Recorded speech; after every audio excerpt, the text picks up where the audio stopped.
10वां अवतार जो होगा संभल नगरी में,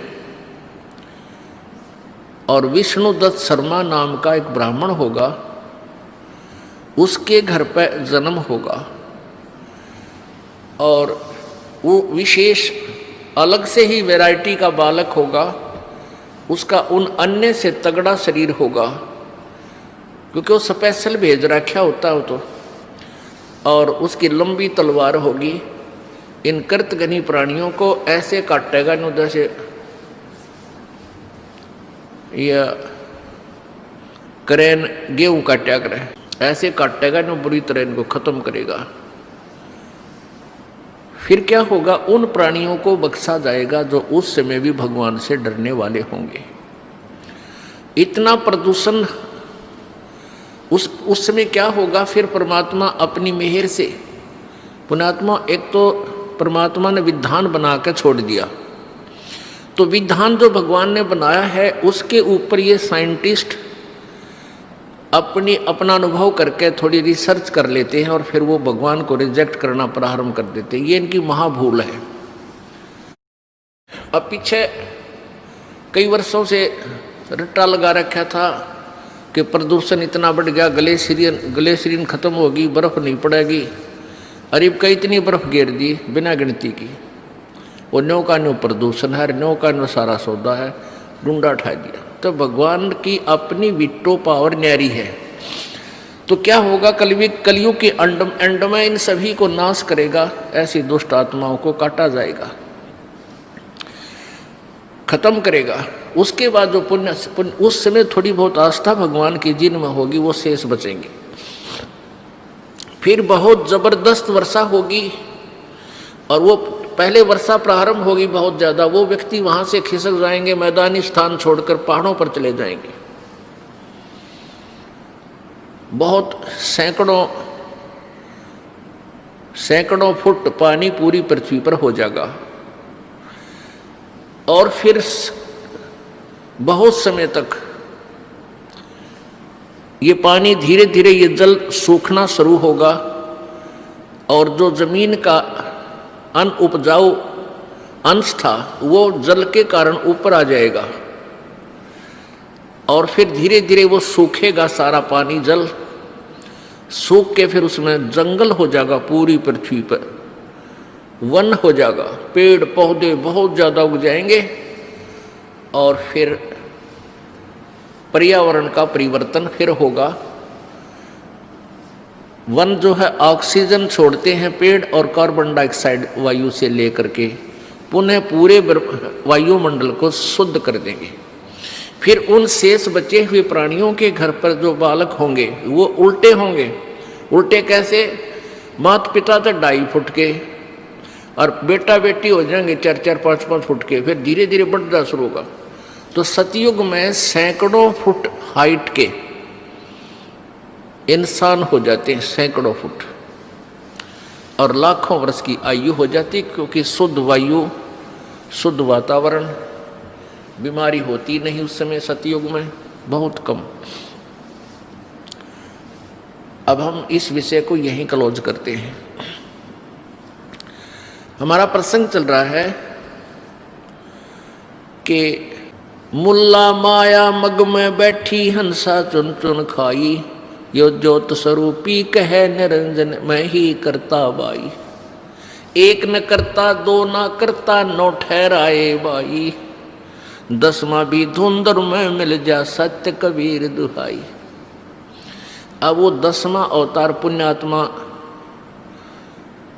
राजा हरिश्चंद्र जी निकलंक नाम से प्रकट हुए, जन्म लेंगे माँ से, और फिर वो इतने पाप के भागी हो जाएंगे, अरबों खरबों प्राणियों को मार के जी मनुष्यों को वो उसके बैड अकाउंट में लिख देगा काल, और फिर उसको इन पापों के कारण नरक में ठोका जाएगा। ये काल ऐसे धोखा देता है सबको। ये चतुर्भुजी भगवान कहावे, हर हट डोर बंदे सब आवे। ये कोटिक करता फिरता देखा, हर हट डोर कहूँ सुन लेखा। ये करोड़ों करता जो बने फिरे थे, कहते हैं हमने 84 लाख योनियों में भटकते देखे। ब्रह्मा विष्णु महेश ये वो पुण्यात्मा है जो कभी परमेश्वर कबीर जी की शरण में रहे हैं और ये पार नहीं हो सके, ये काल का हाथ लाग गए और काल भगवान ने इनको अपने पुत्रों के रूप में जन्म देकर इन यहाँ का इंचार्ज बना दिया है। पुण्य इन्हीं का है, इनसे एक्स्ट्रा फिर तप करवाता है, इनमें बैटरी चार्ज कर लेता है और फिर इनसे अपना उल्लू सीधा करता है। फिर ये ब्रह्मा मर जाएगा, 7 ब्रह्मा की फिर नया ब्रह्मा जन्म करके उत्पन्न करके ये रख देगा काल। 7 ब्रह्मा की मृत्यु के बाद एक विष्णु जी की मृत्यु होगी और 7 विष्णु की मृत्यु के उपरांत एक शिव की मृत्यु होगी।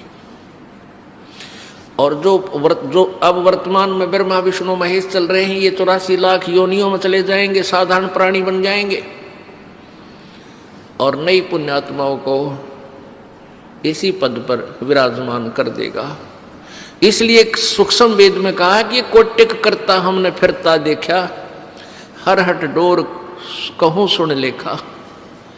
हर हट डोर कहते चतुर्भुजी भगवान कहावे, ये हर हट डोर बंधे सब आवे। ये अरहट का कुआ लोई, यागल बंधा है सब कोई। कीड़ी कुंजर और अवतारा, हर हट डोर बंधे कई बारा। हर हट डोर किसे कहते हैं? पहले पुराने समय में सिंचाई का साधन किसानों के पास एक कुआं होता था, कच्चा कुआं खोदते थे, बहुत गहरा होता था। उस कुएं के ऊपर एक पक्का स्ट्रक्चर बनाते थे दूरी से और उसके बीच में एक पुली लगाते थे, एक पुली, और उसके ऊपर एक चैन डाल देते थे जो नीचे जल तक जाती थी। उस चैन की चौड़ाई लगभग 1 फुट होती थी। उस चैन के ऊपर उस बेल्ट के ऊपर बाल्टियां फिक्स कर देते थे, बाल्टियां, और उन वो बाल्टियां नीचे से फिर उस पुली को घुमाया जाता था बैलों के द्वारा, जैसे कोल्हू चलाया जाता है। वो बाल्टी नीचे से पानी भरकर आती थी, ऊपर खाली हो जाती थी, वो जल खेतों में चला जाता था। वो खाली बाल्टी फिर नीचे जाती थी, नीचे से भरकर आती थी, फिर खाली हो जाती थी, फिर जाती थी, फिर खाली हो जाती थी। इसको अरहट का कुआं बोलते हैं। आपको उसका एक चित्र दिखाते हैं, क्योंकि वर्तमान के बच्चों ने अरहट नहीं देखे, हमने देखे। हमारे समय हम बालक थे तब तक कहीं ना कहीं इनकी थोड़ी सी नामो निशान कहीं कहीं इधर जहाँ नहर का व्यवस्था नहीं थी सिंचाई की, वहाँ ये देखने को मिलते थे। अब तो इनका नामो निशान ही मिट गया। ये देखिएगा, ये अरहट का कुआं लोई, ये देखिएगा अरहट, रहट देसी भाषा में रहट कहा करते हैं, वैसे हरहट भी बोलते हैं।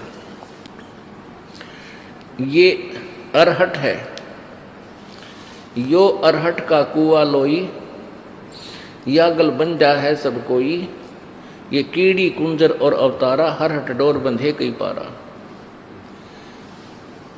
ये कुआं है एक,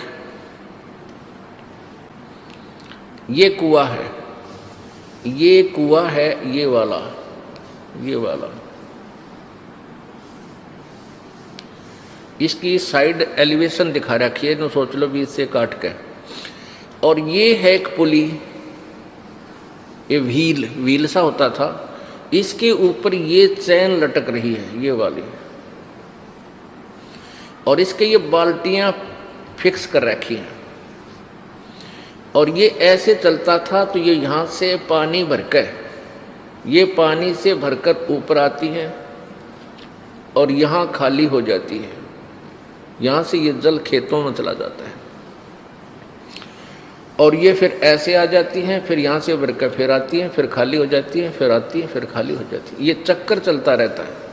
ये जन्म मृत्यु का चक्कर बता रहे हैं परमात्मा कि ये अरहट का कुआं लोई, या गलबंजा है सब कोई। कीड़ी यानी चींटी और कुंजर माने हाथी। कीड़ी कुंजर और ये अवतारा, ये ब्रह्मा विष्णु महेश जैसे, और इनके आगे अंश अवतार राम कृष्ण जैसे, कीड़ी कुंजर और अवतारा, हर हट डोर बंधे कई बार मर लिए जन्म लिए ये थारे भगवान। ये चतुर्भुजी भगवान कहावे, हर हट डोर बंधे सब आवे। ये कोटिक करता फिरता देखा, हर हट डोर कहूँ सुन लेखा।